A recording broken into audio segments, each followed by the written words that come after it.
नमस्कार बंधुरा बंगजाते तुम्हारे स्वागत जानाई आरो एकबार चले एसेছি তোমাদের জন্য ফুটবলের দুর্দান্ত সব আপডেট নিয়ে। আজকে কিন্তু সুপার স্যাটারডে আর আজকে ইস্টবেঙ্গল মুখোমুখি হচ্ছে জামশেদপুর এফসি, সেই ম্যাচ নিয়ে আলোচনা।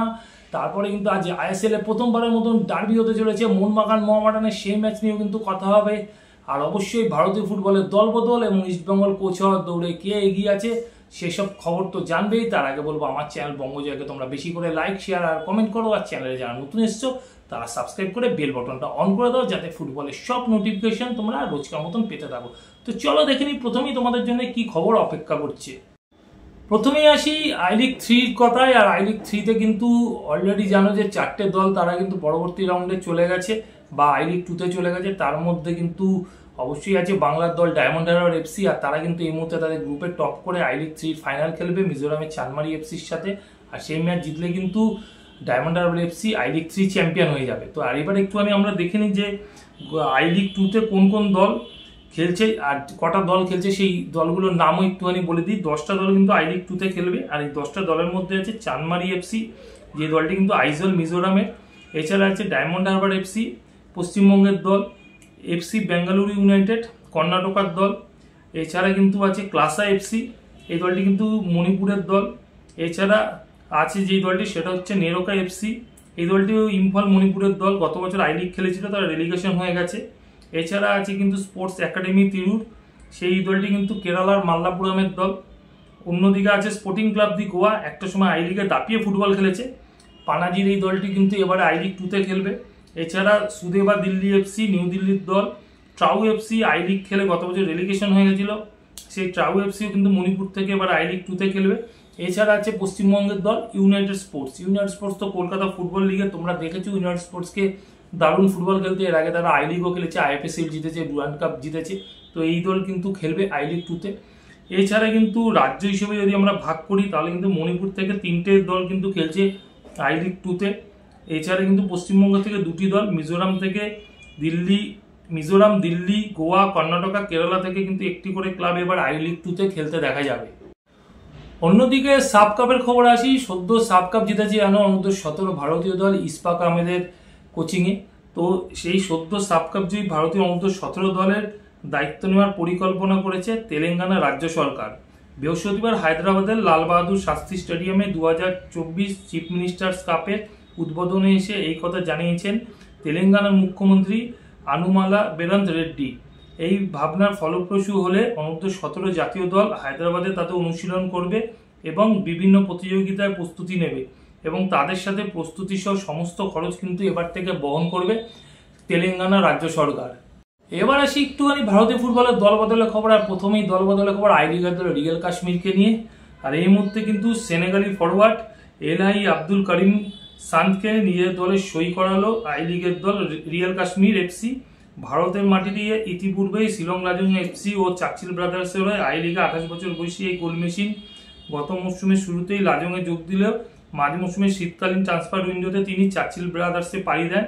দুই ক্লাবের হয়ে গত মৌসুমে আই লিগ ও সুপার কাপ মিলিয়ে মোট 25টি ম্যাচ খেলে 7টি গোল ও 3টি গোল বা অ্যাসিস্ট তার ছিল। তো এবার আই লিগে গোলের জন্য কিন্তু তার উপরে অনেকটাই নির্ভরশীল হয়ে থাকতে হবে রিয়াল কাশ্মীরকে। তবে এখন দেখা যাক এই ফুটবলার কতটা ভালো ফুটবল খেলতে পারে আগামী দিনে রিয়াল কাশ্মীরের জার্সি গায়ে। আরও এক ফুটবলার কিন্তু জামশেদপুর এফসি ছাড়লেন, এবং এটা নিয়ে কিন্তু অনেকদিন ধরেই জল্পনা চলছিল। এমিল বেনিকে কিন্তু রিলিজ করে দিল জামশেদপুর এফসি। 24 বছর বয়সী অ্যাটাকিং মিডফিল্ডার তত উইঙ্গার কিন্তু আনুষ্ঠানিকভাবে যোগ দিলেন আই লিগের দল গোকুলাম কেরালা এফসিতে। ইস্টবেঙ্গলে তো নতুন বিদেশি কোচ আসবে, এবং কে আসতে চলেছে এটা নিয়ে অনেকগুলো নাম কিন্তু ঘোরাফেরা করছিল। ইভান বুকানোভিচ থেকে শুরু করে অ্যালবার্তো রোকা। তো এই মুহূর্তে কিন্তু সব থেকে বড় খবর যেটা বেরিয়ে আসছে সেটা হচ্ছে লাল হলুদের পরবর্তী কোচ হওয়ার দৌড়ে এগিয়ে অস্কার ব্রুজো। ব্যক্তিগত কারণে ইভান বুকানোভিচ পিছু হেঁটেছেন, তাই ইস্টবেঙ্গল কোচের দৌড়ে এখন এগিয়ে রয়েছেন অস্কার ব্রুজো, এবং এর সাথেও কিন্তু কথাবার্তা চালাচ্ছে অ্যালবার্তো রোকার সাথেও। তো সূত্রের খবর অঘটন না ঘটলে ব্রুজোর হাতেই দায়িত্ব তুলে দিতে চলেছে লাল হলুদ কর্তারা। চুক্তি সই না হলো কথাবার্তা প্রায় শেষ পর্যায়ে। পুজোর পর আগামী 19 অক্টোবর আইএসএল ইস্টবেঙ্গল প্রতিপক্ষ মোহনবাগান। তো সব ঠিকঠাক চললে ডার্বিতেই লাল হলুদের ডাগা উঠে বসবেন এই স্প্যানিশ কোচ। তাই ময়দানে কোনো কিছুই মানে ঠিক নয়, যখন তখন সবকিছু চেঞ্জ হতে পারে। তো সেইভাবে কিন্তু শোয়ের আগে তাই দুই পক্ষই অস্কার ব্রুজো এবং ইস্টবেঙ্গল দুই পক্ষই কিন্তু মুখে কুলু পেটেছে। ভারতীয় ফুটবলে ব্রুজো পুরনো মুখ, একটা সময় আই লিগে স্পোর্টিং ক্লাব দ্য গোয়ার দায়িত্বে ছিলেন তিনি। পরবর্তী সময় মুম্বাই সিটি এফসির সহকারী কোচের ভূমিকাতেও তাকে দেখা যায়। ভারত ছেড়ে বাংলাদেশের বসুন্ধরা কিংসের দায়িত্ব নেন তিনি। ব্রুজোর কোচিংয়ে কার্যত অশ্বমেধের ঘোড়ার মতন কিন্তু ছুটেছিল বাংলাদেশে বসুন্ধরা কিংস। এএফসি ম্যাচে প্রবল প্রতিপক্ষ মোহনবাগানকেও কিন্তু তারা হারিয়ে দিয়েছিল। আর আক্রমণাত্মক ফুটবলে যা বলা যায় যে আক্রমণাত্মক ফুটবল দর্শনে বিশ্বাসী অস্কার ব্রুজো, তার কোচিং কিন্তু একটা সময় বাংলাদেশ ক্লাব বসুন্ধরা কিংস কিন্তু 6 বছরে 11খানা ট্রফি জিতেছে। তো সেই অস্কার ব্রুজো কিন্তু আগামী দিনে সম্ভবত কোচ হতে চলেছে ইস্টবেঙ্গল ক্লাবে। এবার আজকের ম্যাচ নিয়ে আর কিছুক্ষণ বাদেই কিন্তু ইস্টবেঙ্গল খেলতে নামবে জামশেদপুর এফসির সাথে। আর সম্ভবত আমি যতক্ষণ ভিডিওটা আপলোড করবো ততক্ষণ তো ম্যাচটা শুরুও হয়ে যেতে পারে, কারণ আজকে একটু লেট হয়ে গেছে আমার ভিডিও তৈরি করতে। তো আজকে জামশেদপুর এফসির সাথে ম্যাচে কিন্তু ইস্টবেঙ্গল কিন্তু খেলতে নামছে। আর এই ম্যাচে কিন্তু একটা হাড্ডাহাড্ডি লড়াই হতে পারে, কারণ জামশেদপুর এফসি বিদেশিরা কিন্তু এই মুহূর্তে একটা ফ্যাক্টর, এটা বলা যেতে পারে। জাভি হার্নান্দেজ থেকে সিভিরিও টোরো, গর্ডন মারেরা কিন্তু মানে একটা অসাধারণ ফুটবল খেলছে। এছাড়া কিন্তু বাঙালি ফুটবলার সৌরভ দাস কিন্তু দারুণ ফর্মে আছে। তো খালিদ জামিলের দলকে কিন্তু সমীহ করতেই হয়। অন্যদিকে ইস্টবেঙ্গল তারা কিন্তু অলরেডি 3টে ম্যাচ হেরে তাদের আত্মবিশ্বাসী তলানিতে আছে। তো আজকে কোচ বিনু জর্জের কোচিংয়ে কিন্তু প্রথমবার খেলতে নামছে ইস্টবেঙ্গল। তো অবশ্যই বিনু জর্জ তার নিজে কিছু স্ট্র্যাটেজি তার চিন্তাভাবনার মধ্যে রেখেছে, এবং বিনু জর্জের উপর কিন্তু একটা নতুন করে প্রেশার থাকবেই, কেননা তিনি প্রথমবার আইএসএল এর মতন মঞ্চে গুরুদায়িত্ব পেয়েছে। তো তার উপর একটা প্রেশার থাকবে। তো হয়তো আজকে বিনু জর্জ টিমের মধ্যে কিছু চমকও দিতে পারে, কিছু জুনিয়র প্লেয়ারকে হয়তো ফার্স্ট টিমে রাখতেও পারে, কেননা তথাকথিত সুপারস্টার যেই প্লেয়াররা আছে ইস্টবেঙ্গলে তাদের পারফরমেন্স খারাপ হওয়ার জন্য। আর বিশেষ করে ইস্টবেঙ্গলের বিদেশিদের পারফরমেন্স একেবারে যাচ্ছে তাই। সে মালি তালাল বলো, হিজাজি মায়ের বলো, ক্লেইটন বলো, দিয়ামন্তিকস, যাদেরকে খুব আশা করে নিয়ে আসা হয়েছে, তাদের পারফরমেন্স কিন্তু খুবই খারাপ। তার সাথে সাউল ক্রেসপোকে এই ম্যাচে সম্ভবত পাচ্ছে না। তো এই জায়গাগুলো থেকে কিন্তু ইস্টবেঙ্গলকে রিকভারি করতে হবে। এবং এই ম্যাচে হীরা মণ্ডলেরও আগের দিন প্র্যাকটিসে চোট পাওয়া, হীরা মণ্ডলের খেলার সম্ভাবনাও কিন্তু কমে গেছে। তো সেই ক্ষেত্রে কিন্তু ইস্টবেঙ্গলকে কিন্তু নিজেদের সাথেই একটা লড়াই করতে হচ্ছে, চোট আঘাত এবং আত্মবিশ্বাস ফিরে পাওয়ার। তো এখান থেকে আজকে দেখার ইস্টবেঙ্গল কতটা ওভারকাম করে আজকের ম্যাচে থেকে ইস্টবেঙ্গল পয়েন্ট আনতে পারে কিনা, সেটা কিন্তু আজকে ম্যাচের পরেই বোঝা যাবে। তবে ইস্টবেঙ্গল যদি আজকের ম্যাচ জেতে, সেক্ষেত্রে কিন্তু পুরো কৃতিত্বই বলা যেতে পারে বা পুরো কৃতিত্বই পেতে পারে বিনু জর্জের কাছে। কেননা বিনু জর্জ যদি এই জায়গা থেকে ইস্টবেঙ্গলকে আজকে ঘুরিয়ে আনতে পারে বা ম্যাচ জিতিয়ে আনতে পারে, তবে কিন্তু তার উপর ইস্টবেঙ্গল নিশ্চয়ই ভরসা রাখতে পারবে। তবে সেটা কিন্তু আজকে ম্যাচের পরেই বোঝা যাবে যে বিনু জর্জের কোচিংয়ে ইস্টবেঙ্গল কতটা ভালো ফুটবল খেলতে পারলো।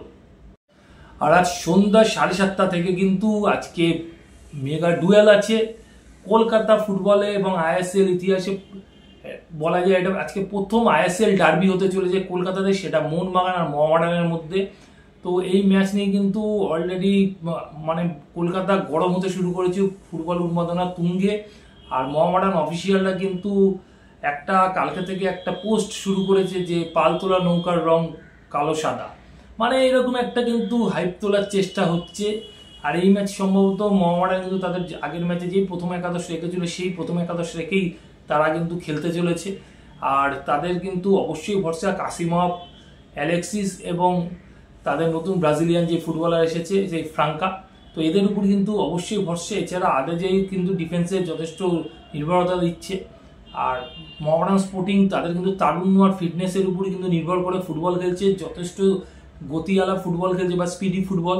তাদের কিন্তু 3টে ম্যাচে দেখা গেছে, প্রথম ম্যাচে অল্পের জন্য তারা পয়েন্ট নষ্ট করেছিল, শেষ মুহূর্তে গোল খেয়ে হেরে গেছিল। তারপরের ম্যাচেও তারা 1-0 গোলে এগিয়ে থাকার পরে এফসি গোয়ার সাথে শেষ মুহূর্তে গোল খেয়ে যায় একেবারে 1 মিনিট আগে।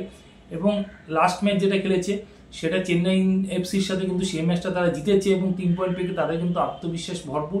অন্যদিকে মোহনবাগান কিন্তু তারা প্রতি ম্যাচেই গোল খাচ্ছে এবং গোল শুধু একটা না 2-3টে করে গোল খাচ্ছে, এবং শেষ ম্যাচেও 3 গোলে হেরেছে বেঙ্গালুরু এফসির কাছে। তাদের ডিফেন্স নিয়ে কিন্তু একটা চিন্তা থাকছে এবং ডিফেন্স নিয়ে কিন্তু একটা প্রশ্নচিহ্ন দেখা দিয়েছে। মোহনবাগানের জন্য ভালো খবর একটা যে আশিক কুরিয়ান সম্ভবত এই ম্যাচে ব্যাক করতে চলে, যদি প্রথম থেকে শুরুও না করে সে কিন্তু হয়তো রিজার্ভ বেঞ্চে থাকবে। সে চোট সারিয়ে অনেকটাই ফিট, তো সম্ভবত এই ম্যাচে হয়তো তাকে পাবে মোহনবাগান কোচ মলিনা। তবে মলিনার চিন্তা থাকবে তাদের ডিফেন্স লাইন নিয়ে। মোহনবাগান আগে হয়তো চেষ্টা করবে তাদের ডিফেন্স বাঁচিয়ে অ্যাটাকে যেতে, কেননা তাদের ডিফেন্স লাইনে একটা কমজোরি আছে, কিন্তু তাই মিডফিল্ড আর ফরওয়ার্ড লাইন কিন্তু যথেষ্ট শক্তিশালী, যেটা মোহামেডানের কপালেও ভাঁজ ফেলতে পারে চিন্তায়। তো যাই হোক, আজকের ম্যাচটা কিন্তু একটা হাড্ডাহাড্ডি ম্যাচ হতে চলেছে। মোহনবাগানে হয়তো কিছু প্লেয়ারের অদল বদল হতে পারে, কিন্তু মোহামেডান সম্ভবত আগের ম্যাচেরই টিম না হবে। তো এই ম্যাচ থেকে আজকে যদি মোহামেডান জিতে যায় তাহলে কিন্তু অনেকটা এগিয়ে যাবে, আর যদি মোহনবাগান এই ম্যাচে হেরে যায় তাহলে কিন্তু মলিনার আজকে কিন্তু বলা যায় চাকরি চলে যেতে পারে। এরকম একটা পরিস্থিতি থেকে কিন্তু মোহনবাগান খেলতে নামবে মোহামেডানের সাথে।